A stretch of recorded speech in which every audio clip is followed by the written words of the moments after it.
Hello guys, আসসালামু আলাইকুম। আশা করি ভালোই আছেন। আলহামদুলিল্লাহ আমিও ভালো আছি।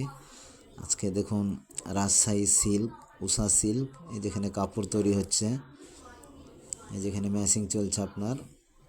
এই যে ললি দিয়ে দুই সাইডে আপনার মাকু দিয়ে বাড়ি মারছে কীভাবে। এই যে আপনার নলিটা ওই পারে যাচ্ছে আর এই পারে আসছে, আর মাকেগুলো খুবই হার্ডি। এটা আপনার র কাপড়, এটাকে পরে আবার গজ হিসাবে কাটবে কাপড়ের মাপে, তারপর রঙের এতে যাবে। পুরো ভিডিওটা দেখতে থাকুন। ভিডিওটা ভালো লাগলে লাইক কমেন্ট শেয়ার করবেন। যেখানে আমার ভাগিনা আসছে, ইনি দুটো মেশিন বোনাই। এখানে যে কটা ম্যান আছে সবারই দুটা দুটা করে মেশিন চালায়, না ছাড়া এরা মনে করেন শ্রমিকরা পোষাতে পারবে না, এরাকে দুটো করে মেশিন চালাতে হবে। কিসের সাথে? এই যে আমার এক বড় ভাই মেশিনে ঘুরছে উষাসি। চাকা।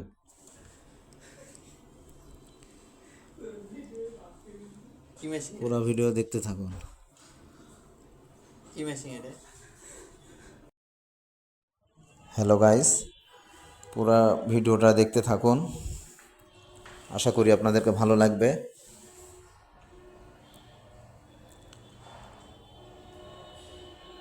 আর এই মেশিনের খুবই শব্দ। এটা আপনার এখানে যে নলি তৈরি হচ্ছে, ললি, এইসব ললি তৈরি সুতা দিয়ে আপনার ড্যাপটিন ওই কাপড়ের মধ্যে যাবে। এই যেখানে সব লাটাইয়ের মতন দেখতে পাচ্ছেন, এখান থেকে শুরু করে যে সুতা চলে যাচ্ছে, এই যে এখানে গোল, এখানে শাড়ির মাপের ড্যাপটিন হবে এটাকে, এটা যে ওই মেশিনে সেট করা হবে। এক একটা মেশিন এক এক রকম। সুতাগুলো আপনার চুলের চেয়েও চিকন, খুব ধারালো।